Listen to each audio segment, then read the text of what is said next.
네, 김민수 대표님 모셨습니다. 안녕하세요. 네, 안녕하십니까. 네, 대표님 모시고 현재 시장 상황 한번 점검해 보도록 하겠습니다. 네. 지난번에 나오셔가지고 이제 한 4월까지는 좀 괜찮을 것 같은데, 네. 뭐 한 5월을 이제 기점으로 해서 뭐 부채한도 협상 등 그런 부분에 있어서 약간 노이즈가 나올 수 있다라고 네. 말씀하셨는데, 일단 한번 노이즈가 나왔었죠. 그렇습니다. 근데 그거는 뭐 이유가 여러 가지가 있는 것 같아요. 일단 네. 뭐 많이 오른 것도 있지만은 그 SG 사태 뭐 그런 부분도 사실 좀 작용을 했고, 예. 아무튼간에 지금 뭐 촬영하는 이 시점에서는 다시 반등이 좀 나오고 있는 상황인데, 네. 현재 시장 어떻게 전망하시는지 궁금합니다. 네. SG 사태가 SG 워너비 아닙니다. 네. 네. 아니었어요? 네, 아니었습니다. 이거 알겠습니다. 비슷하지만 다릅니다. 네. 예. 근데 그게 확대 해석하는 것보다 그들만의 리그였었는데 그게 이제 나온 어떤 구조적인 문제가 뭐냐라고 봤었을 때 몇 가지가 있죠. CFD도 있고 뭐 이제 신용도 있고 이런 거를 시장이 인식하는 과정인 것 같고요. 그거를 굳이 더 확대 해석하는 건 아닌 것 같고. 근데 일단 시장이 그렇습니다. 이제 4월 말로 들어가면서 5월을 바라보는 시점에서 제가 자꾸 이제 그때도 드린 얘기가 셀인 메이라는 얘기를 드리면서 맞아요. 예. 그때 보통 지금까지 5월 달은 한 20년간 시장 평균율을 따져봤었을 때는 생각보다 그렇게 좋지 못했다. 상승률이 한 35% 정도밖에 안 됐다고 하더라고요. 상승할 확률이요. 확률이요. 네. 그래서 그것도 물론 영향을 끼치겠지만, 근데 확률은 무너지라고 있는 게 확률입니다. 그래서 꼭 그거보다는 동양이 이제 저희가 그랬죠. 12월 달에 무지 고생했습니다. 작년 시장은 거의 뭐 한쪽 방향으로 계속 밀어내다 보니까. 그러면 저희가 거기서 이제 고통에서 벗어나기 위해서 한 1, 2, 3월 달 어떤 시장의 변화가 나왔냐면 성장주 개념의 종목들이. 그리고 특히 이런 시장이 불안하고 인플레이션과 함께 여러 가지 금리도 올라가고 되게 위축되어 있는데 이런 성장이 희귀한 시대에 성장을 보여주겠다라고 하는 개연성이 나오는 섹터와 종목들이 이제 움직이기 시작했죠. 이게 주도가 돼서 또 이제 1, 2, 3월 달 쭉 올라다 보니까 한 4개월 오르게 되면 피곤해요. 그래서 3달 반쯤 오르다 보니까 그 피곤함이 또 주르륵하고 흔들리는데 흔들리는 과정에서 어떤 변화가 나왔냐면 대표적인 신용잔고. 이게 어떻게 보면 가장 크다고 볼 수 있겠죠. 특히 아니 보니까 옆집에서도 에코프로 사서 수익 내고 엄마도 아들아 에코프로 샀지? 엄마는 아들 믿어? 뭐 이렇게 나오기 시작하고 이런 상황이 되다 보니까 시장은 이제 계속 플레이를 하는데 주가도 좀 올라왔고 근데 계속 플레이를 하다 보니까 이거 이참에 그냥 좀 돈을 땡겨서 하는 게 좋지 않겠느냐 이쪽에서 시장 오르는 거와 똑같이 신용잔고가 같이 급증을 했습니다. 보통 제가 신용잔고 비율을 볼 때 어떤 걸 많이 보냐면 한 예탁금 대비 한 30% 넘어간다 그러면은 요거 좀 그러네 라고 생각이 드는데 거기서 35% 40% 넘어가게 되면 그러니까 즉 신용이 그만큼 시장에서 많이 있다는 얘기겠죠. 그래서 지금 현재 한 50조 대 넘어가 52조 정도쯤 예탁금이 되는데 그 정도 대비해서 만약에 40%까지 된다 그러면 신용이 총 양시장 합치게 되면 20조가 된다는 얘기겠죠. 며칠 전에 시장이 2600 막 시도했었을 때 그때 신용잔고가 한 20조 5천억 됐었습니다. 그러면 한 40%대가 넘어가다 보니까 좀 부담이 됐다는 얘기였었겠죠. 그게 해소가 좀 돼야 또 이게 사람들의 탐욕과 욕심과 이게 같이 맞물려서 시장 움직일 때 시장이 너희들 다 돈 벌어줄게 이렇게 한 적이 절대 없었습니다. 그게 된 경고음도 나왔다고 봐야 될 것 같고요. 그래서 또 4월 말에서 5월 말로 넘어갈 때 보면 이제 보통 지금 이제 시그널들이 나오지 않습니까? 그러니까 즉 요즘 나오는 미국 경제 지표 보면 어떤 생각 드십니까? 앵커님께서. 점점 약간 좀 안 좋아지는 그런 흐름이 나오지 않나? 그런 생각 들어요. 그렇죠. 힘 빠진다.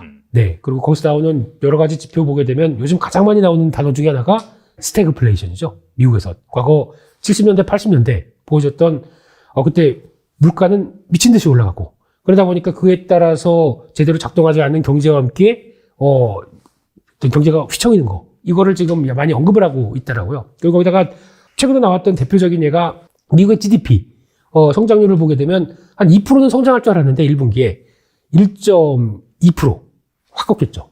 이런 여러 가지 현상들이 나오는데 그 세부적으로 뭐 소매 판매 꺾이기 시작하고 거기다가 나오는 제조업 지표는 벌써부터 꺾이기 시작하고 이런 모든 지표들이 나오다 보니까 이거 뭔가 좀 불안한데? 라고 하는 생각들이 같이 연결되기 시작하면서 나오는 변화라고 봐야 될 것 같고요. 그런데 그렇다고 해서 연준이 좀 시장이 좀 불안하니까 금리를 이젠 안 올리겠어 라고 할지 안 할지 아직 모릅니다.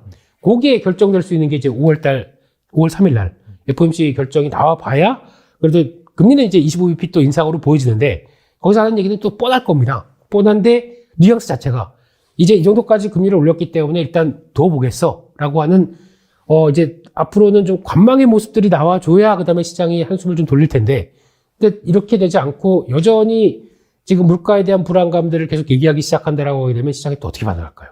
그런 이제 불안감들도 아직 남아있다고 봐야 되겠죠. 그런 쪽에서 또 하나가, 그러면 이제 금리를 안 올리고 이제 물가 흐름들을 지켜볼게 라고 한다고 하더라도, 만약에 지금 그러면은 거의 제로금리에서 5%, 5.25까지 이제 올라온 상황이죠. 이거를 그냥 둔다는 얘기입니다. 버틸 수 있을까요? 이 고금리를? 이게 시간이 지나면 지날수록 금리 올리면서 바로 뭔가 영향이 나타나는 게 아니라 네. 또 후행적으로 영향이 계속해서 나타나니까 안 좋아질 수밖에 없지 하겠죠. 그게 이제 시장에서 걱정을 하는 거죠. 이제 본격적으로 이런 경기 리세션 시도들이 나오기 시작했었을 때 이거를 잘 넘어갈 수 있겠느냐라는 부분들 쪽에서, 그런 상황 쪽에서 이제 또 미국의 부채 한도 협상이 6월 말까지 또 들어오기 시작합니다. 근데 그때 지금 최근에 나왔던 뉴스로는 하원에서 먼저 준비를 해서 부채 증액 한도 나오고 미국 정부가 또 해야 될 어떤 재정 감축하고 하는 요 안을 마련해서 상원으로 올렸습니다. 당연히 거부하겠죠. 네. 그리고 또 지금 같은 시점에서 미국도 마찬가지입니다. 미국도 빨간색, 파란색. 이게 거의 격돌하는 거는 어느 나라 똑같은 것 같아요. 우리도 그렇지만 미국에서도 지금 딱 내년 가게 되면은 대선이 또 있습니다. 대선이 있는 차원에서 지금 그러면 한치의 양보도 안 하려고 하겠죠. 왜냐면 여기서 왠지 유한 모습을 보여주겠다 그러면 내년 대선에서 괜히 한 표 지고 들어가는 느낌입니다. 그거 안 하려고 하게 되면 공화당은 지금 현재 부자 감세라고 얘기를 하는데, 그 소득이 많은 네. 초고소득자, 네. 발음이 안 되는데요. 네. 초고소득자 네. 분들이 세금을 내는 비율이 20%밖에 안 된대요. 실질적으로 세금 내는 비율은. 그러니까 만약에 이 지표를 보게 되면 중산층은 열받겠죠. 아니 나는 만약에 과표가 돈 많이 벌었다. 그러면 미국은 거의 한 40% 50%는 세금 내는 나라로 알고 있는데, 그렇죠. 20%밖에 안 된다면 되게 돈 많이 버는데 이거 다 빠져나가는 거 아니야? 이런 생각이 들다 보니까 민주당은 그쪽에 대해서 강하게 고소득자에 대한 세금을 더 끌어올리려고 하고 있고, 공화당은 또 안 그렇죠. 약간 기득권 쪽이 조금 높은 쪽이다 보니까 그거는 반대. 아니 그거 말고 할 게 있지 않느냐? 재정 왜 이렇게 방만하게 쓰느냐? IRA 법안이나 이거 인플레이션 자극하고 있고, 거기다가 뭐 인프라 법안한다고 3,100조 막 쏟아붓고 있는데 이게 너희들이 인플레이션 제대로 못 잡는 원인이 아니냐? 그래서 재정을 감축시키려고 하고 있고. 근데 민주당은 아니 지금 봐라, 인프라 지금 1950년대에서 만든 변압기 가지고 지금 버티고 있다.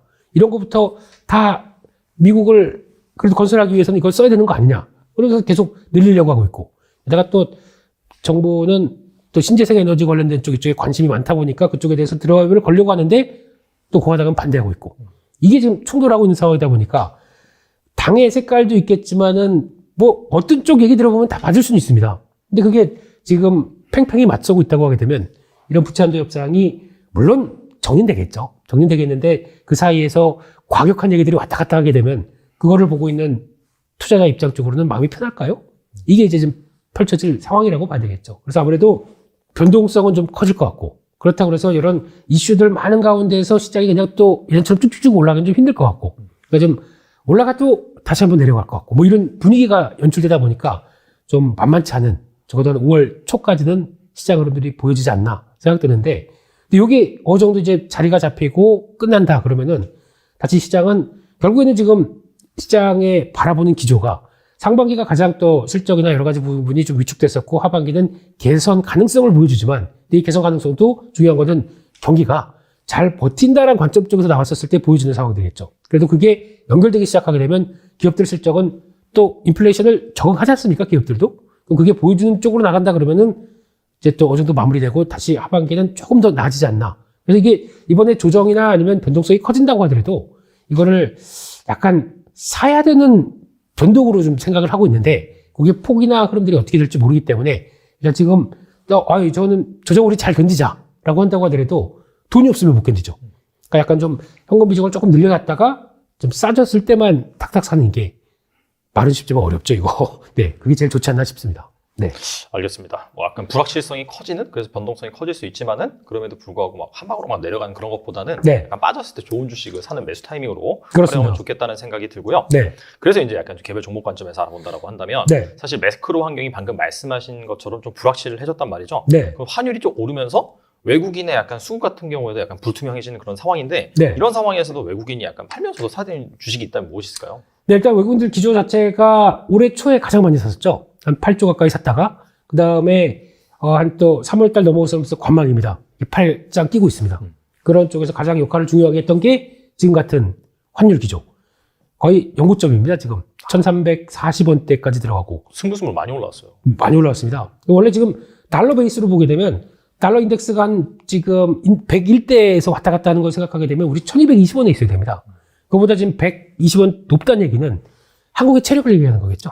네, 그래서 한국의 체력 또 한국의 보통 환율은 내수 기반을 많이 봅니다. 그러니까 즉, 이 나라가 내수를 충분히 어느 정도 자리를 잡고 있어 라고 하게 되면 환율이 좀 안정적인 모습들이 높은데 내수가 좀 불안하다. 대표적으로 한국을 많이 얘기하는 게 가계부채 또 지금 전세 사기 대출 뭐 이런 것도 어떻게 보면 심리적으로 많이 포함이 되겠죠. 특히 부동산이 그렇게 올라가다 보니까 거기서 제대로 대처를 못해서 아유 그래도 나 이거라도 전세를 살고 내 거주를 하겠다라고 하다 보니까 조금 확인 못하고 하는 이런 현상들이 나와서 이게 발생한 일이지 않습니까? 이런 것까지 다 합치게 되면 아무래도 거기다 이제 수출 같은 경우도 한국이 지금 아직까지 적자 계속 이어가고 있고 이런 상황들로 보게 되면 좀 불안감은 있다 보니까 환율이 안 떨어지는 거겠죠.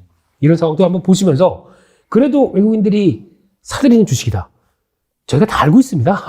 대충 보면은 네. 이게 이런 쪽으로 사고 있는데 근데 손이 안 나가는 거죠. 첫 번째가 네. 반도체. 삼성전자 우선주까지 사고 있습니다. 아, 그래요? 네. 그것까지 올해 한 2월 달부터 보면 꾸준히 그게 들어오고 있는데 약간 배당을 좀 노린 건가요, 그러면? 배당도 노리고 그러니까 나중에 삼성전자 우선주가 어떤 보여주는 상대적인 탄력? 뭐 이런 것도 생각하면서 그런 거 매수 들어가고 있고 SK하이닉스는 기관이 좋아하고 있고 네. 그래서 반도체 쪽은 분명히 점진적으로 매수는 하고 있는데 그래서 그러면 삼성전자 사? 그러면 이러고 있는 거죠. 6만 원대인데 뭔가 바닥은 바닥인 것 같은데 손이 안 나가고 있는 상황.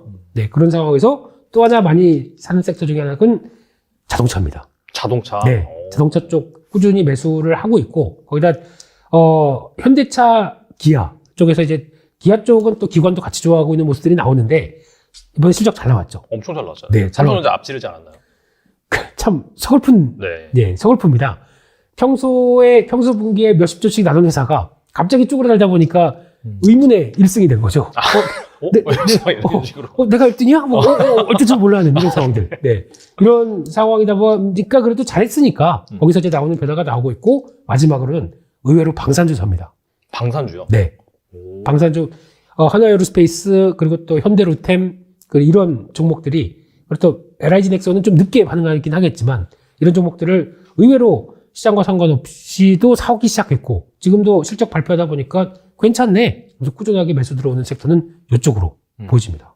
근데 이제 방산주 같은 경우에는 네. 약간 최근에 뭐 지정학적인, 정치적인 그런 부분 때문에 긴장감이 좀 고조된 측면도 있고 네. 그다음에 폴란드에서 뭐 방산업계 뭐 거물인가 뭐 CEO가 와서 방문했다 약간 네. 그런 이슈 때문에 사는 거 아닌지 약간 좀 그런 생각이 들기도 하는데 어떻게 생각하시나요? 네, 그런 이슈로 샀었다고 하게 되면 샀다가 이제 팔았겠죠. 근데 파는 비율이나 아니면 꾸준히 모아가는 비율들로 봤을 때는 이제 트렌드로만 보기에는 그건 또 아닌 것 같은 생각이 들고 있고요. 특히 제가 이제 방산 쪽 얘기 많이 할 때 보면은 일단 그렇지 않습니까? 방산은 B2B 성격인, 그러니까 정부에 납품하는 성격인 관점에서 그리고 또 B2G죠.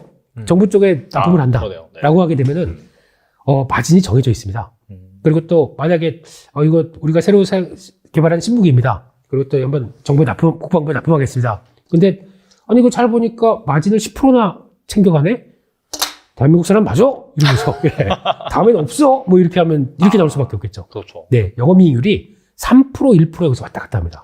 진짜 박하네요. 박하죠. 근데 그게 당연한 거로 생각했고 그래도 이제 고정적으로 납품하다 보니까 그런 걸로 알고 있는데 근데 이런 상황 쪽에서 이제 러시아 우크라이나 전쟁이 터지고 그런 관점이 되다 보니까 러시아와의 국경을 맞대고 있는 나라들부터 불안한 거죠. 근데 무기 체계를 딱 보니까 거의 다 러시아에서 수입해 오던가 러시아에서 다 알아요. 저 어떻게 운용될지. 그것도 50년 됐어요. 2차 세계대전 때 들어왔던 무기들 그거 남은 것들 뭐 독일에서 들어왔던 것들 있다 보니까 불안한 거죠. 얘네들이 만약에 야욕을 넓혀서 우리까지 들어온다. 그러면 이거 안 되겠다 싶다 보니까 이제 급하게 물론 또 우크라이나에 무기를 지원하기 주긴 해줬는데 지금 비어 있습니다. 재고가 막 없어요. 이거 어느 정도 좀 채워놔야 되겠죠. 전 세계적으로 무기 강국하게 되면 영국, 프랑스, 독일, 거기다가 미국, 그리고 또 러시아 이렇게 있는데 이런 나라들 쭉 보게 되면 러시아는 뭐 이제 뭐 이제 그쪽이니까. 네, 그리고 미국도 영향력이 딱 갖춰준 나라긴 한데 나머지 국가들을 잘 보시게 되면은 비싸요. 네, 특히 어느 정도 우리는 무기 강국이라고 생각하다 보니까 같은 뭐 레오파드 전차 독일 거 나온다고 하더라도 이거 뭐 130억 이렇게 아무것도 없이 깡통이라고 하거든요. 뭐 옵션 안 달린 거 자동차로 치면은 그게 130억으로 시작합니다. 그리고 뭐 조금 좀 옵션 달리기 시작하게 되면 150억 금방 넘어간대요. 근데 한국의 K2 전차는 벌써 들어가기 시작할 때 100억대로 들어가지 않습니까? 기술력이 그만큼 떨어지느냐? 과거의 독일하고 비교를 해봤을 때 저희가 무기체계를 보게 되면은 기동력하고 화력이 가장 무기체계에선 중요한데 그런 전차 같은 경우도요. 근데 그거는 한 독일 대비해서 50% 정도 밑으로 봤었습니다. 이번에 한국도 남북이 대치돼 있다 보니까 기술력이 많이 좋아지고 또 IT 기술도 같이 겸부되고 같이 되다 보니까 한 지금은 한 70대까지 올라왔습니다. 그러면 그거에 대비해서 가격이 많이 싸다라고 하게 되면 하는 거죠. 그게 이제 가장 중요하게 먹혔고, 그러니까 즉 K방산의 가장 큰 핵심은 가성비라고 생각합니다. 그런데 기술력은 떨어지지 않고, 그리고 또 어떻게 다 알죠? 남북이 대치되어 있는 상황 쪽에서 그렇게 갖고 있는 기술력들을 생각하게 되면 괜찮겠구나. 그리고 또 아직은 미국 쪽에 가까운 동맹으로 보고 있기 때문에 수입해도 괜찮겠구나. 알겠습니다. 자동차 방금 말씀해 주셨는데 네. 사실 현대기아차가 IRA 수혜를 못 받잖아요. 그렇습니다. 그래서 약간 그런 부분이 증권가에서 우려가 나온 적이 있는데 네. 실적은 사실 잘 나왔단 말이죠. 그렇습니다. 약간 좀 헷갈릴 것 같아요. 이거 어떻게 봐야 될까요? 근데 자동차를 볼 때 지금 현재는 이제 내연기관차와 이제 전기차 쪽 라인, 친환경차 라인을 본다라고 하게 되면 지금 나왔던 실적은 솔직히 내연기관차입니다. 그렇죠. 네. 그리고 또 그들이 좋아하는, 또 북미 쪽으로 좋아하는 펠리세이드 이렇게 웅장하고, 네. 뒤에도 보니까 막내 저 뒤에 7인승이니까 저 뒤에 타 있는데 뭔가 좀 넓지 않습니까? 뭐 넓죠. 이런 차 좋아하잖아요. 거기서 시작됐고, 그 다음에 또 독보적인 브랜드 제네시스. 이게 끌고 가다 보니까 또 제네시스 브랜드도 저희가 알다시피 좀 비싸요, 다들. 근데 다른 포드나 아니면 GM이나 이런 회사들이나 뭐 스텔란티스 모두 다 이제 자동차가 차량용 반도체가 공급이 제대로 안 되다 보니까 지원이 많이 됐죠. 근데 현대차는 생각보다 그게 좀 잘 됐습니다. 그런 쪽에서 우리는 한 달이면 차 받으실 수 있어요. 그러면은 다른 브랜드를 샀다가 그래요? 그러면은 쭉 보다 보니까 그렇게 떨어지지도 않고 제네시스 브랜드도 괜찮잖아요. 그럼 여기서 이제 나왔던 게 깎지도 않고 사기 시작하는 거죠. 브랜드 노력을 맞추다 보니까 마진이 딜러한테 넘기는 할인율 같은 경우도 없이 그냥 팔 수 있다 보니까 훨씬 수익성이 좋아졌죠. 그런 건 나오고 있는데 하나의 고민이 그겁니다. 전기차가 지금 아직 속도를 못 내고 있는 거죠. IRA 법안 통해서 지금 이번에 통과되는 차 보게 되면 16개 차종이 다 미국 차들입니다. 그러다가 마지막에 하나가 슬쩍 들어갑니다. 폭스바겐 ID4 이게 들어가기 시작해서 해외 쪽 브랜드는 미국이 아닌 브랜드는 그게 하나가 싹 들어갔더라고요. 그래서 이번에 혹시 방미를 통해서 적어도 저희가 얘기하는 GV70 이건 넣어주면 안 될까 싶었는데 안 되는 것 같습니다. 지금 분위기는. 그래서 이런 상황 쪽에서 현대차는 지금 그 기준에 맞추기 위해서 보조금을 받아야 $7,500 이것도 꽤 한 1,000만 원 차이 나다 보니까 큰 거 아닙니까?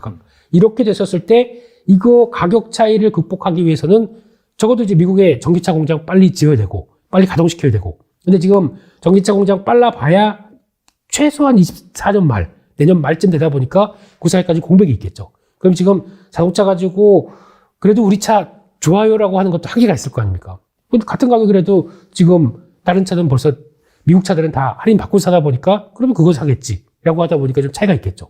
여기서 어떤 변화를 가져가느냐라고 봤을 때 일단 현대차가 하는 전략은 플릿 선단이라고 합니다. 이게 뭐냐면은 리스, 또 거기다가 렌트, 그리고 그 상업용 차량 이쪽은 보조금을 받을 수 있게 되어 있습니다. 그거 상관없이. 그러다 보니까 거기서 그걸 공급하기 시작하고 그래서 한 5%도 안 됐던 그쪽 비중을 글로 확 늘려가다 보니까 그게 한 30%가 늘어났어요. 그거 가지고는 유지를 하면서 계속 그쪽을 공급하겠다라는 입장인데 한계가 있겠죠.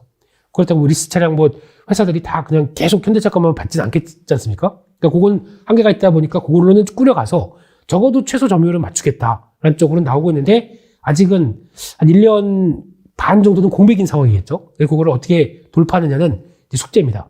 그래서 현대기아차는 아마 볼 때 그럴 것 같아요. 지금 현대기아차가 싸고 실적 잘 나온 거 다 압니다. 근데 주가가 계속 가기가 힘든 것 중에 하나는 제가 보기에는 포드나 GM도 마찬가지예요. 지금 밸류 따지게 되면 7배, 5배밖에 안 됩니다. 근데 테슬라만 혼자 우주의 밸류를 받고 있죠, 종목이. 그렇죠. 네. 그렇다는 얘기는 그만큼 미국 시장에서도 현재까지 전기차 점유율 84%대 차지하고 있다 보니까 그런 독보적인 위치, 친환경 경차 키우다 보니까 나오는 지위를 보여주다 보니까 그 정도까지 나온 거고, 나머지 회사들도 아직 그 정도 밸류를 못 받고 있어요. 그래서 마찬가지로 현대차도 와 이렇게 싼데 이거 밸류가 다시 올라가기 시작하게 되면 주가도 급등하겠지라고 보시면 저는 안 될 것 같습니다. 그러면 그게 필요해요. 즉 전기차의 라인업들을 이제 빨리 당겨와서 이제 보조금을 받을 수 있는 수준까지 올라와서 이 현대차도 결국에는 점유율 전기차 쪽도 테슬라와 경쟁할 수 있을 정도로 탄력받게. 원래 지금 코로나19 기간 동안에 테슬라 밑에 전기차 라인업 중에서 가장 잘한 회사가 현대차였습니다. 이게 IRA 법안 나오기 전엔요. 미국 시장에서 점유율 테슬라 1위, 현대차가 2위였습니다. 그 정도 때는 주가가 벌써 24만 원 그 정도까지 갔었을 때죠. 오히려 지금보다 훨씬 더 높았죠.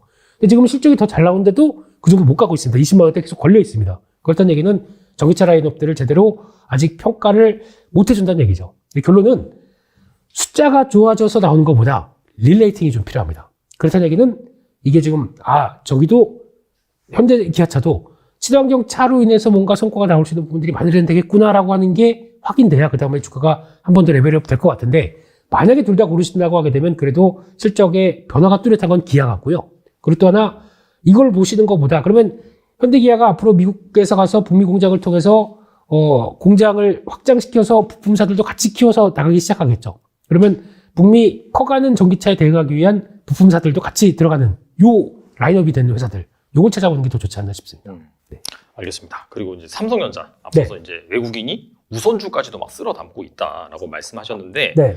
감산 발표 후에 그 네. 당일날 이제 4% 넘게 급등을 했죠. 그리고 지금도 역시나 그 가격대를 좀 유지를 하면서 한 6만 5천 원대 그 정도를 현재 유지를 하고 있어요. 네. 원래 고가인 것 같긴 한데, 약간 이후에는 사실 여기에서 방금 말씀드린 것처럼 이렇게 행보를 하고 있는데, 네. 바닥은 좀 지났다고 볼 수 있을지.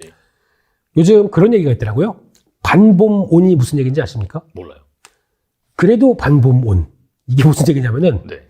그래도 반도체의 봄은 온다. 그래도 온다. 네. 이게 그러면서 이제 또 짤이라고 그러죠. 막 돌아다니고 하면서 그거 올라오게 되면 바로 아들아 에코프로 샀지? 이거 어머니의 말 같이 격돌하는 겁니다. 네. 그렇게 되어 있는 게 지금 현재 상황이라고 봐야 될 것 같고요. 네. 근데 반도체는 그렇습니다. 지금 저희도 계속 한 3개월 동안, 그리고 또 달란트 투자 제가 나와서 계속 하는 것 중에 하나가 반도체는 사지 말라라고 얘기 드리죠. 맞아요. 사지 말고 네. 모으자. 맞아요. 네. 네. 그러니까 어차피 지금 업황이 이런 상황이다 보면은 주가가 바로 못 갑니다. 출렁출렁 그러고, 또 삼성전자, SK하이닉스가 딱 사기 좋을 때는 그겁니다. 쭉 밀립니다. 내일 보면 개파락해서 더 빠질 것 같습니다. 그때 사세요. 그러면 안 빠집니다. 오히려 그때가 저점입니다. 그리고 보면 아마 SK하이닉스 차트 한번 펼쳐놓고 한번 보세요. 보면은 딱 그거를 무시하고 이렇게 쭉쭉쭉 보시게 되면은, 와, 그 다음날 이제 쭉 해서 다음날 빠질 것 같은 차트에 돌리기 시작합니다. 또 서너 번 그랬었어요. 근데 그 라인대가 다 만약에 그때 사놨다 그러면 지금 수익권이죠. 그런 변화를 보게 되면 어차피 지금 반도체도 사이클이고, 거기다 이번에 삼성전자, SK하이닉스 나왔었을 때 IR을 통해서 나오는 부분들은 일단 다 아시는 것처럼 적자폭 이만큼 나왔고, 그리고 저희가 많이 하는 얘기가, 아니 저런 회사들이 조 단위로 적자를 본다, 회사 망하겠네, 이게 아니라 항상 그전에는 많이 벌었다가 이제 이렇게 들어오는 사이클이 있다 보면은 그때 안 좋은 거를 겪는구나 라고 보면서 사이클 산업에 대한 이해가 가장 필요하다는 얘기는 가장 많이 드렸고요. 근데 지금 나오는 얘기는 작년 4분기부터 1분기가 재고는 거의 피크일 것이다. 두 회사가 나오는 공통점의 얘기들입니다. 그리고 2분기도 역시 고생할 것이다. 근데 재고의 피크는 좀 지났을 것이다. 3분기부터는 아무래도 수요 회복들이 들어올 것이다. 그리고 하반기부터는 좀 더 개선된 모습을 보여줄 것이다 라는 쪽인데, 여기서 맹점이 있습니다. 이거는 반도체 업황의 사이클들은 어떤 애널리스트, 심지어는 이재용 회장님, SK 하이닉스 사장님 아무도 모릅니다. 이건 갑자기 어떤 시그널로 인해서, 그러면 결국은 이거는 고객 수요가 얼만큼 붙느냐의 문제겠죠. 반도체는 공급자 위주의 시장입니다. 그러니까 공급자 위주의 시장이다 보니까 이번에 감산을 통해서 그렇게 환호하는 이유가 공급자가 줄인다는 얘기잖아요. 그러면 수요도 항상 대기 있고 그 정도로 사야 했는데, 그러면 지금 벌써 공급의 P가 서플라이라고 하는 S 가격이 꺾이기 시작하게 되면은 같은 가격도 반응을 하기 시작하겠죠. 수요는 약간 떨어져서 가격이 떨어졌다고 하게 되면 그 떨어진 부분들이 유지가 되는데 이걸 먼저 꺾어버렸다. 그러면 가격은 이제 더 이상 안 빠진다는 얘기겠죠. 그리고 거기서 반응하기 시작하게 되면, 수요만 살기 시작하게 되면 가격은 빠르게 올라올 수 있다. 이렇게 돌리다 보니까 결국은 이게 지금 업황의 저점에서 나오는 변화다라고 생각을 하시면서 보시는 게 맞을 것 같고요. 근데 그게 저희가 뭐 삼성전자나 SK하이닉스나 뭐 한국은행조차도 얘기합니다. 하반기에는 반도체업 개선된다. 이건 모릅니다. 이 길어질 수도 있어요. 근데 어차피 지금 이렇게 조단위로 적자가 나온다는 얘기는 업황이 안 좋다는 얘기죠. 그때 사이클 산업은 들어가는 게 맞다라고 봤었을 때 지금은 액션은 모아가는 건 여전히 좋고요. 근데 이걸 계좌 열어봤더니 아직도 그대로네. 아직도 안 올라가네. 조바심 나면은 반도체 투자는 못 하십니다. 근데 그런 쪽에서 좀 될 만한 것들은 특히 뭐 보통 SK 하이닉스 많이 보실 거고 거기다가 또 삼성전자 우선주 많이 보실 거고 가격 대비해선 근데 그런 거 보신다고 하더라도 지금은 조급하게 볼 자리는 아니고 계속 모아갔다가 도전 나오게 되면 또 막 열심히 또 저희 일해요. 현금 채굴 합니다. 일하면서 그러다가 어느 순간 딱 봤더니 이렇게 올라가 있으면 그때가 제일 행복한 거지. 지금은 현금 채굴해서 가격 맞다 그러면 또 사놓고 그런 전략이 가장 좋다고 생각됩니다. 알겠습니다. 네. 반도체 업황 턴하면서 약간 좀 소부장 쪽도 네. 그러니까 온기가 도는 것 같은데 혹시 그쪽에서 볼만한 주식이 무엇이 있을까요? 근데 소부장은 지금 봤을 때 그게 제일 핵심이겠죠. 그러면 이제 메모리 반도체와 이제 그러니까 시스템 반도체 쪽을 나눠볼게요. 근데 시스템 반도체 쪽은 지금 시점에서 삼성전자가 키울 겁니다. 그리고 이제 미국 북미 가서 하려고 하다 보니까 북미의 칩스 법안 생각보다 좀 이상하고 안 가. 그러면서 대안으로 삼은 게 한국의 투자죠. 용인 클러스터에 한 300조 투자하겠다. 파운드리 키우겠다는 입장이죠. 평택과 거의 비슷할 만큼 팹 5개. 우리도 여기 또 똑같이 지어서 이것은 파운드리로 집중하겠다. 2030년에 만약에 완공되기 시작해서 그림이 그려지기 시작한다고 하게 되면 본격적으로 TSMC랑 다독돌하게 좋게 만들어 놓을 겁니다. 근데 그 전에 지금 얘기가 나오는 게 그거죠. 삼성전자는 KPX 투자 절대 안 줄인다. 반도체는 미래를 보고 있는 산업이기 때문에 안 좋을 때는 계속 투자하겠다는 입장이다 보니까 거기서 나오는 현상들은 기대감이 높은 쪽이다라고 보게 되면 시스템 반도체 계속 키울 거라고 보게 되면 키울 때 TSMC도 지금 많이 나오는 게 3나노까지는 들어갔는데 2나노는 죽쓰고 있습니다. 3나노도 지금 뭐 애플이나 퀄컴 쪽에서 들어오는 단계를 보게 되면 좀 먼저 선점했네라고 생각되는데 기술의 완성도가 그들이 생각하는 것만큼 수율이 뭐 드라마틱하게 80% 90% 아닌 것 같아요. 그래서 그것도 좀 고민이 많다고 하더라고요. 근데 그렇게 됐었을 때 지금 이제 3나노에서 2나노로 가는 건 또 무진 어려운 기술이지 않습니까? 맞아요. 네. 2나노는 TSMC 잠깐 보니까 수율 뭐 20% 밑이라고 얘기하더라고요. 그러면 10개 만들어서 8개 버리는 거예요.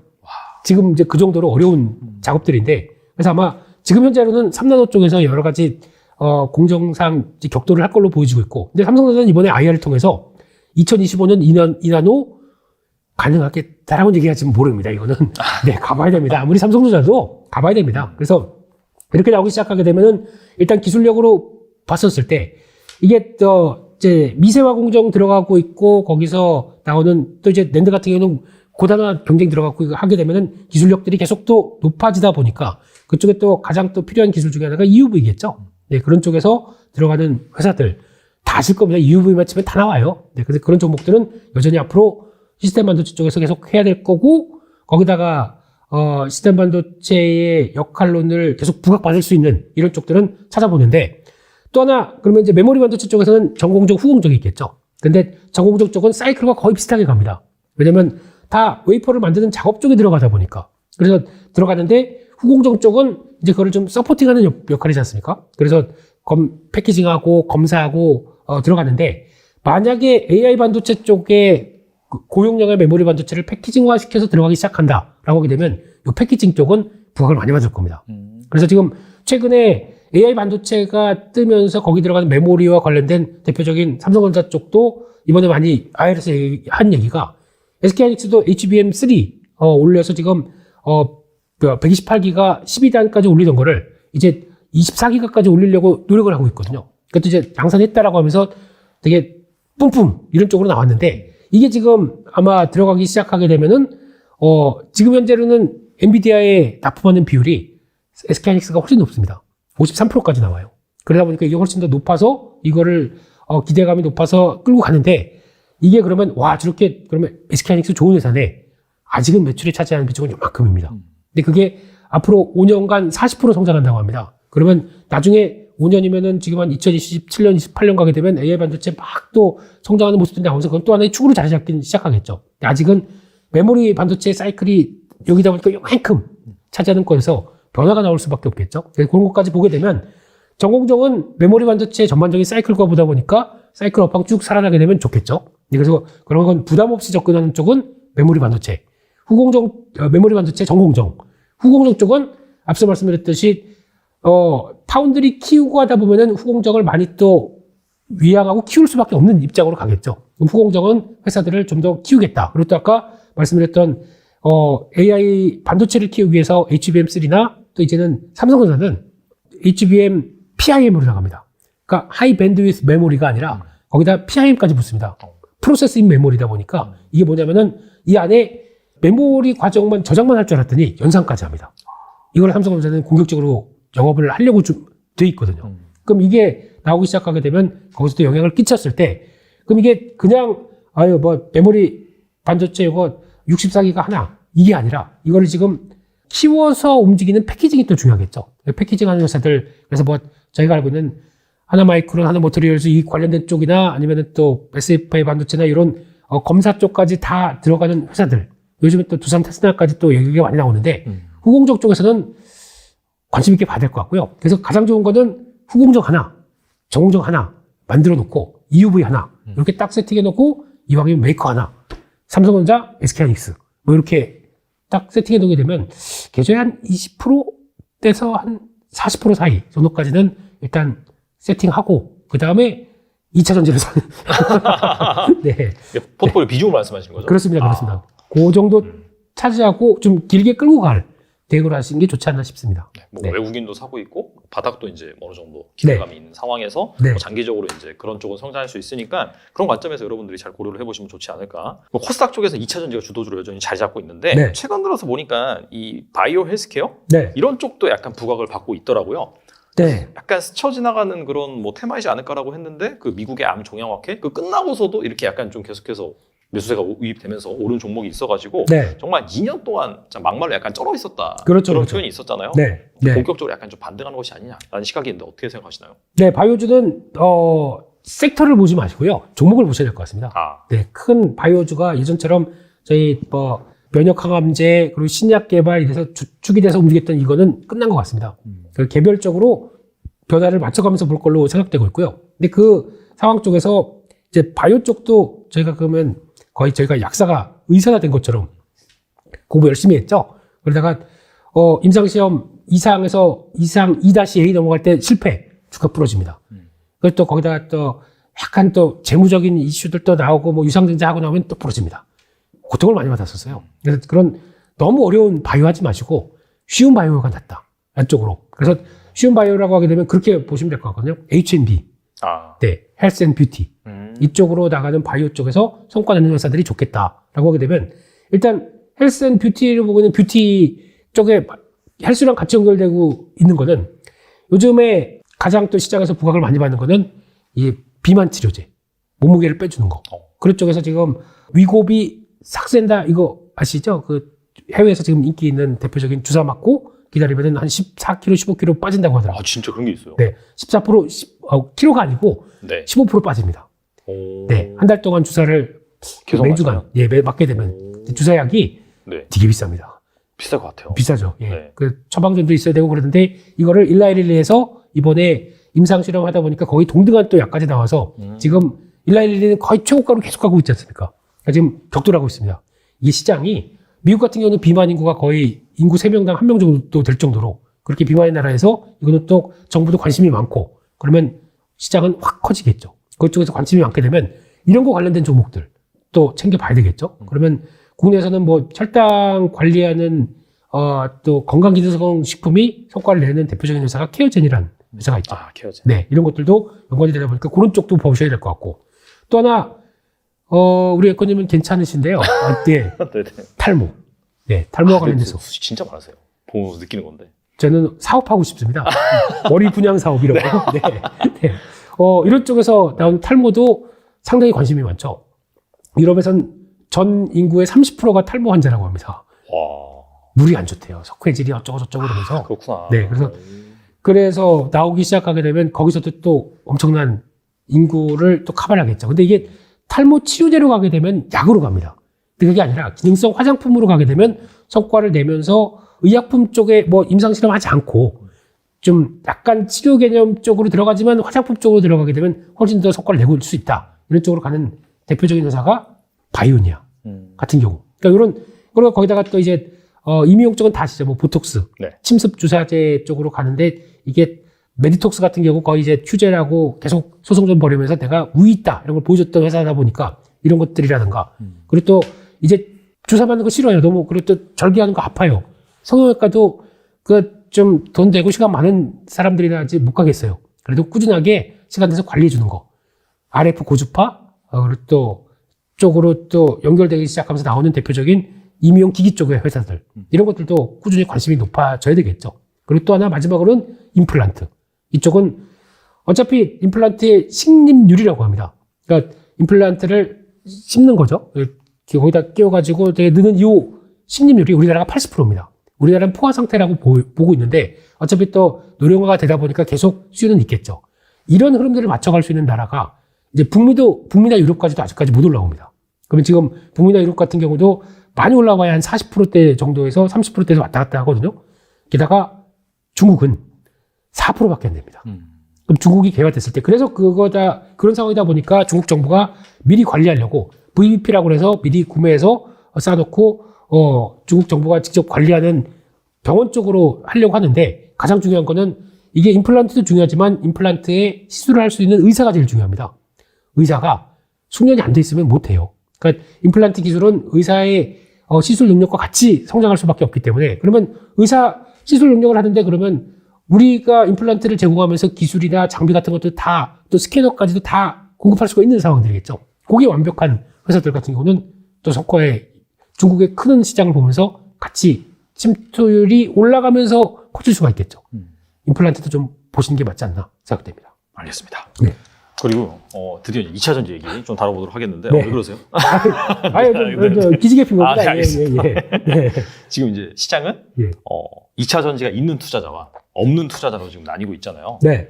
그만큼 2차 전지가 좀 주도주 면모를 보여주고 있는데 네. 최근에 약간 코스닥 지수가 단기 급락하면서 2차 전지 주식이 좀 조정을 받다가 네. 전일부터 다시 또 급반등하는 그런 모습을 보였는데 약간 네. 좀 가격적인 메리트가 예전보다는 좀 생겼으니까 좀 접근해봐도 될런지 궁금하거든요.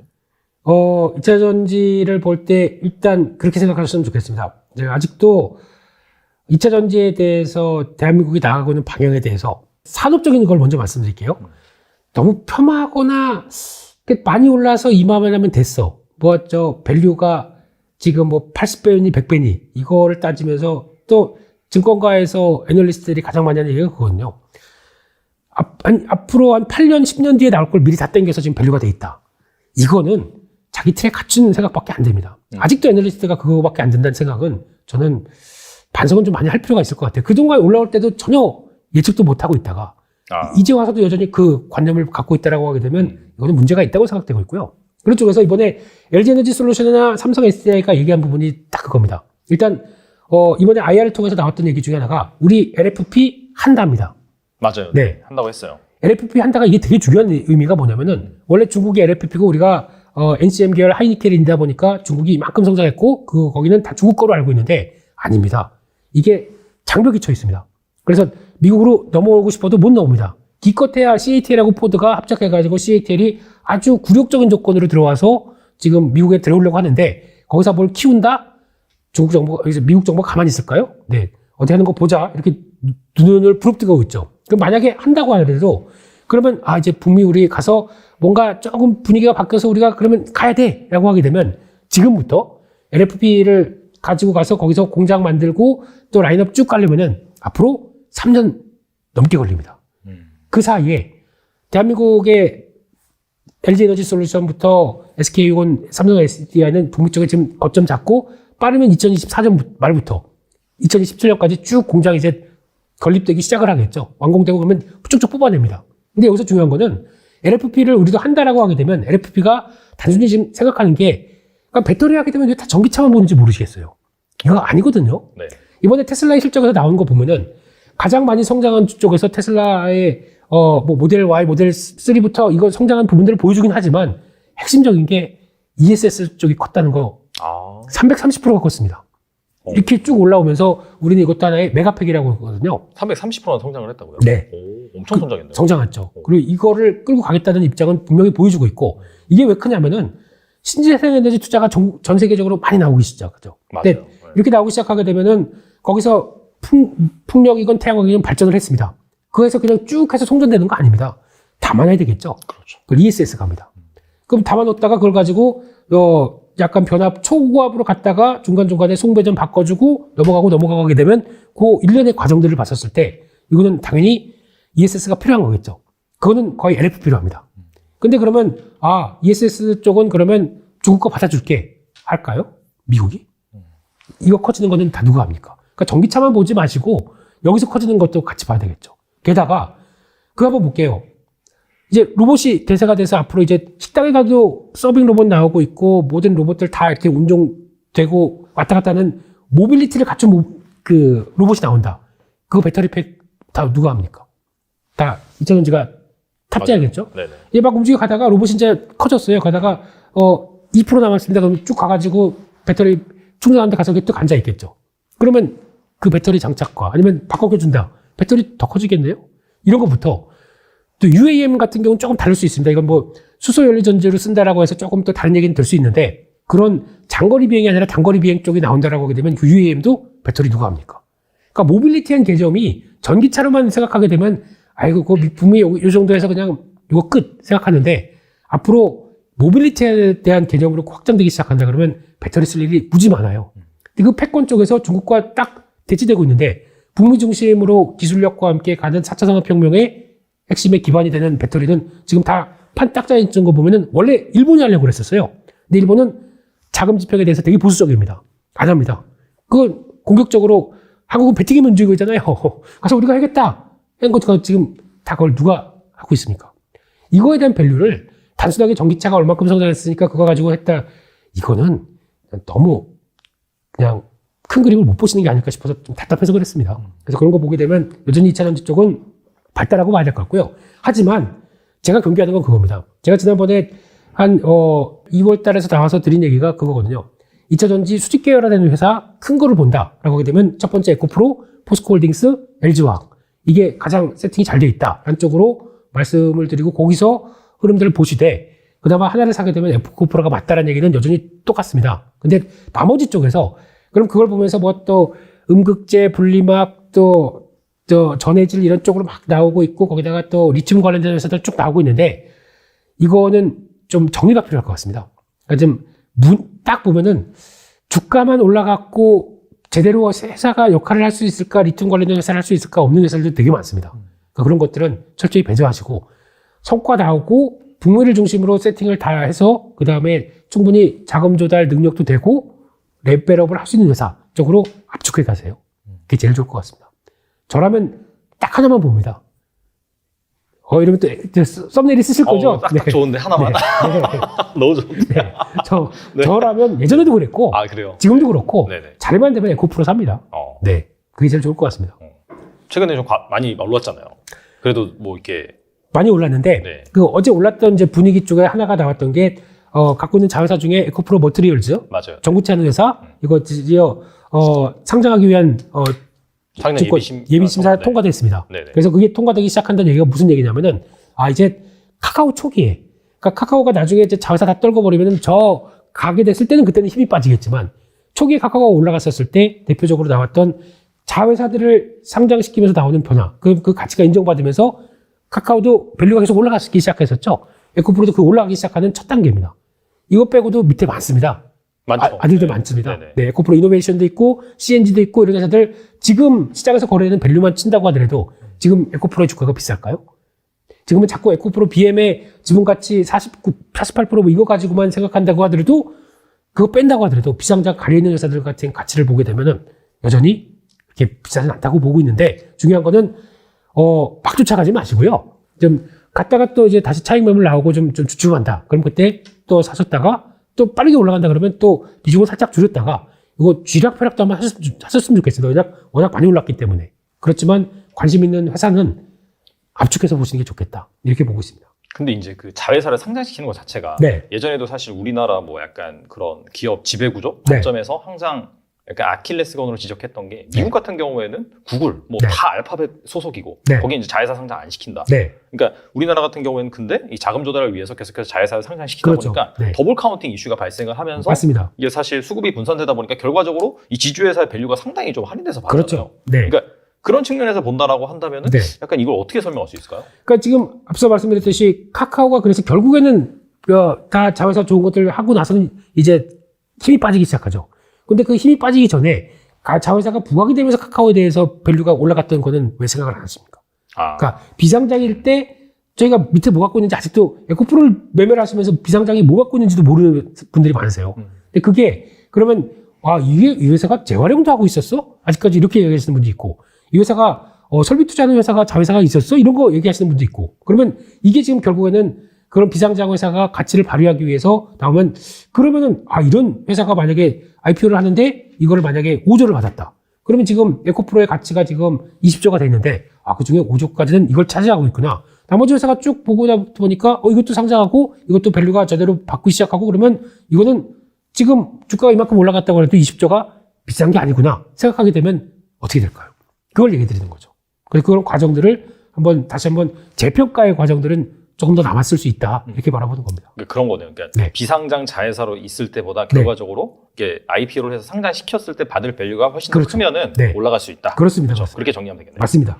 알겠습니다. 이 부분에 대해서 약간 좀 궁금해하시는 분들이 많은데 이렇게 정리를 하면 될 것 같아요. 자, 그 다음에 2차 전지, 반도체 최근에 좀 부각을 받았죠. 다음으로 좀 주목할 만한 주식은 좀 무엇이 있을지 궁금하거든요. 네, 2차 전지랑 연결을 하고 전기차랑 연결을 해보게 되면은 아까 또 신재생 에너지나 이런 쪽을 말씀드렸을 때 얘기 드렸던 게 그겁니다. ESS까지 말씀드렸죠. 그러면 거기 중간에 송배전을 하고 초고압 케이블을 하고 거기다가 중간중간에 변압하고 전압을 바꿔주고 또 중간중간에 하다가 결국에는 딱 충전소까지 만들어서 충전소에서 그 다음에 자동차가 충전하게 되겠죠. 요 과정들.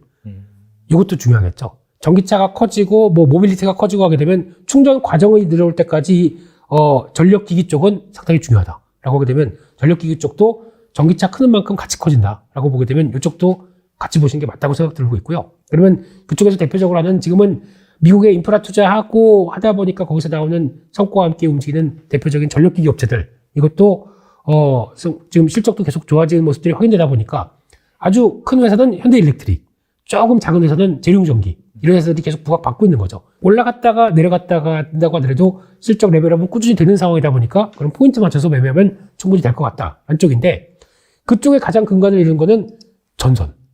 누가 또 나가겠습니까? LS죠. LS 전선이 원래 있다가 이게 밑으로 내려가고 LS가 올라온 대표적인 지주사입니다. 이런 회사들 같은 경우도 이런 전력기기 체계에 또 충전소가 많이 필요하다. 그거 관련돼서는 또 핵심적으로 해야 될 일이 많은 회사이기 때문에 충전소 관련된 쪽에서 플랫폼을 공급한다. LS 일렉트릭이 할 겁니다. 그럼 그거와 LS가 그러면 형님 저 수주 따왔어요. 그러면 내가 변압기랑 이거 변압기도 같이 하지 않습니까? 일렉트릭이? 그러면 전선 깔을게 같이 하겠죠. 이렇게 나오기 시작하게 되면 이쪽도 실적도 그렇지만 전기차에 대한 성장에 대한 밸류는 지금 전혀 없는 상태입니다. 이런 것도 한번 보셨으면 가장 좋지 않나 생각되고 있고요. 그리고 마지막으로 충전기 만드는 회사. 예. 우리나라에 충전기 가장 잘 만드는 회사가 SK로 넘어가면서 시그넷 EV라는 회사가 SK 시그넷으로 나가서 이제 북미 쪽에서 폭발적으로 성장하는 충전기를 같이 담당할 회사가 SK 시그넷이라는 회사인데 코넥스에 있습니다. 네, 이런 것도 한번 보셨으면 좋겠고요. 거기다가 2위가 중앙제어라는 회사입니다. 네. 중앙제어는 이거를 또 다 대기업이 가져가요. 돈될만 하면은. 그렇죠, 네, 사실. 네, 롯데정보통신입니다. 그래서 롯데정보통신이 가져가서 충전기를 설치를 하는데 롯데그룹은 그래도 유통업의 강자죠. 그렇죠. 백화점, 마트 이런 데 가서 우리 그 유휴공간에 그것을 설치해놓고 거기다가 이제 전기차 사업한다, 전기차 충전 사업한다 그러면 또 충분히 성과 낼 수 있겠죠. 그런 것도 한번 보셨으면 좋겠습니다. 네. 그럼 방금 시그넷이나 이런 기업은 우리나라뿐만 아니라 미국에서도 사업을 하는 건가요? 이 회사의 매출의 95%가 미국에서 나옵니다. 북미에서요. 예. 대박인데. 매출이 작년에 2배 뛰었습니다. 근데 지금 북미 쪽에서 고속도로를 그러니까 지금 그 동부에서 서부까지 갔을 때 하나 88인가요? 73인가요? 기억이 안 납니다만 고속도로 중심으로 한번 충전소를 한번 깔아보자. 깔았더니 깔았는데 그거 가지고 되게 허덕이었습니다. 그럼 이거 앞으로 더 많이 늘려야겠죠. 한 수백만 개 늘려야 됩니다. 근데 그 중에 대부분이 또 테슬라가 많이 합니다. 슈퍼차저라고 해서 맞아요. 네. 테슬라가 많이 하는데 그거 가지고도 모자랍니다. 그러면 그걸 다음으로 레벨업 시키려고 하게 되면 그 중에 중요하게 영향을 끼치는 게 SK 시그넷이 이 역할을 많이 해주고 있는 거죠. 그래서 아마 지금 수주 잔고가 3천억 대까지 들어와 있어요. 작년 매출이 좀 늘어서 1,000억 대 조금 넘었던 걸로 알고 있는데 그럼 이렇게 되기 시작하는 게 계속 한 2025년 가게 되면 5천억까지 본다고 하더라고요. 그러면 성장을 그대로 받아갈 수 있는 또 하나의 알려지지 않은 섹터는 이쪽이 아닌가 생각이 들고 있습니다. 사실 우리나라 같은 경우에는 충전기 인프라를 까는 게 제 생각에는 쉽지 않다고 생각을 하거든요. 네네. 땅덩어리도 있고 막. 그렇죠. 미국 같은 데에서 막 깐다라고 하면 거기는 뭐 그냥 무제한 막 깔 수 있어가지고. 네네네. 진짜 좀 성장성이 크지 않을까 생각이 드네요. 그렇죠. 그 큰 나라에. 네. 네. 그리고 또 전기차 보급하려고 하게 되면 충전 안 되면 아무 수용이 없는 거지 않습니까? 일회용도 아니고 자동차가. 그래서 그거는 충전기 사업은 계속 커질 수 있는 초기의 인프라이기 때문에 관심을 갖자라고 봐야 될 것 같습니다. 네. 알겠습니다. 네. 2차 전지, 뭐 전기차 시장이 성장하면은 따라서 성장할 수밖에 없는 그런 네. 부분 말씀하셨기 때문에 약간 초기에 잘 보시면 좋을 것 같다는 생각이 듭니다. 네. 그리고 이제 뭐 1억 있다면은 네. 어떻게 포트폴리오를 꾸리면 좋을지 지금까지 좋은 주식을 말씀해 주셨는데. 네. 네. 그래서 아까 말씀드렸듯이 이제 반도체 쪽 얘기는 잠깐 드렸었죠. 그럼 거기서 어느 정도 한 20%에서 40% 정도쯤 한번 꾸려 가셨으면 좋겠고, 이거는 내가 길게 갈 거야 라고 보셨으면 좋겠고, 또 전력기기 관련된 쪽, 그쪽도 한번 포인트 한번 맞춰서 보시고, 마지막으로는 엔터 섹터. 아, 엔터. 네, 예. 불황이 와도 엔터는 안 꺾일 것 같습니다. 근데 진짜 계속해서 오르더라고요. 네. 이제 웬만해서 블랙핑크의 지수가 데뷔를 해서 솔로로 데뷔해도 100만 장 넘게 팝니다, 앨범을. 이야. 네. 이런 시절이 저희가 알기로는 김건모라고 헤어진 잘못된 만남. 잘못된 만남. 예, 예. 잘못된 만남. 그때 막 한 몇백만 장 그게 팔아서 완전히 100만 장 넘었을 때 그때 신승훈, 김건모. 맞아요, 네. 맞아요. 추억 돋네요. 네. 이런 분들이 100만 장 팔았다고 좀 얼마야라고 했었을 때가 네. 그때였는데, 이제는 한국 가수들은 K-팝 아이돌들은 이번에 세븐틴이라고 혹시 아십니까? 알아요. 네. 세븐틴이라고 하이브 소속 플레디스에 있는 그 소속 가수죠. 이번에 데뷔하는 이거 컴백하는데 440만 장 팔았습니다. 그 중에 200만 장이 중국에서 나왔고요. 중국에서요? 중국에서요. 네. 중국은 약간 한한령 이런 것 때문에 수요가 없는 줄 알았더니 아니네요, 또. 그러니까 무장은 중화 사상으로 무장돼 있지만 MZ 세대들은 내가 좋아하는 팬들에 대해서는 그런 거 없다, 국경이 없다 이렇게 나오기 시작하는 거죠. 지금까지는 아마 그런 건 있을 겁니다. 지금 앨범 판매량이 지금까지는 중국은 약간 통제되어 있기 때문에 공부라고 해서 공동구매 쪽으로만 짓게 되다 보니까 좀 쉬웠습니다. 근데 지금부터는 이게 약간 이런 개념이 사라지다 보니까 일반 판매까지 가세가 돼서 나중에 판매돼봐야 할 겁니다. 그건 좀 차이가 있을 거예요. 그래서 그런 쪽이라든가, 그리고 또 아무리 그렇다고 하더라도 중국도 만약에 이런 엔터 산업이나 이 부분을 그냥 딱 닫아놓은 쇄국 정책을 쓸 수가 없는 게, 그랬을 때 이미지 자체가 이제 많이 또 노쇠해 버릴 수밖에 없는 상황들이겠죠. 그런 쪽에서 또 거기다가 젊은 세대들은 계속 권하고 있는데 그냥 딱 막을 수가 없다 보니까 외국인 공연 허가 하기 시작하고, 그 중에서 첫 번째로 최근에 나온 내용 중에 하나가 여자아이들이라고 있죠. 네, 맞아요. 큐브 엔터 소속 가수들. 이쪽이 팬 사인회를 드디어 이제 하기 시작합니다. 네. 그게 6월 며칠로 알고 있는데 하기 시작하게 되면 이제 열리기 시작하는 거죠. 이 오프라인 쪽도. 이제 그러면서 지금 계속 공연 관련된 얘기들이 왔다 갔다 하기 시작하게 되면 처음으로 지금 이제 중국을 없이도 지금 나온 성과들입니다. 중국의 앨범 판매 외에 공연 이건 생각도 안 했습니다. 이번에 트와이스가 유럽 공연 들어가기 시작하는데 30분 만에 1시간 만에 다 매진시켜버려요. 그것도 아레나급입니다. 보통 15,000명, 17,000명 이 정도들. 와. 근데 그게 하다 보니까 더 커질 것 같아서 1회씩 각각 추가하기 시작합니다. 그러니까 매진되다 보니까 그 다음에 한 회를 더 추가를 시키거든요. 그러면 똑같이 17,000명이 더 들어오는 거죠.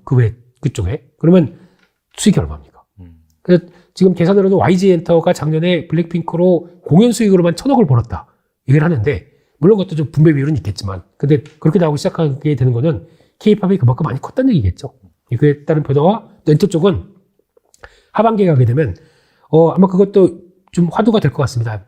JYP의 A2K라고 나오는데요. 이게 뭐냐면은 프로젝트인데, 거기는 그 외국인 대상으로 이분들을 K-팝 시스템으로 적용시켜가지고 단련시킨다. 훈련? 트레이닝?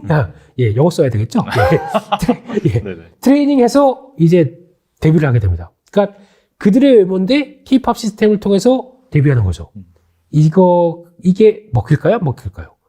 먹히게 되면은 그때 한번 레벨업 되는 또 K-팝의 변화가 되겠죠. 그래서 그런 것도 한번 생각하게 되면 호재가 더 많고 이런 쪽은 또 우리 오빠가 그렇게 지금 앨범 냈다는데 내가 지금은 알바해서라도 2개 뛴다고 하더라도 앨범 사겠죠.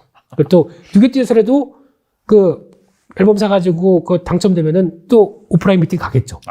이런 마인드로 보게 되면 경기와는 큰 상관은 없을 것 같다라고 생각 들어서 그것도 한번 체크하셨으면 좋겠습니다. 엔터는 또 보니까 무슨 플랫폼? 약간 구독 서비스? 네네. 그런 걸로 해서도 이제 또 다른 매출원을 발생시키고 하더라고요. 네, 그 관련돼서 지금 하이브가 갖고 있는 게 위버스가 하나가 있고요.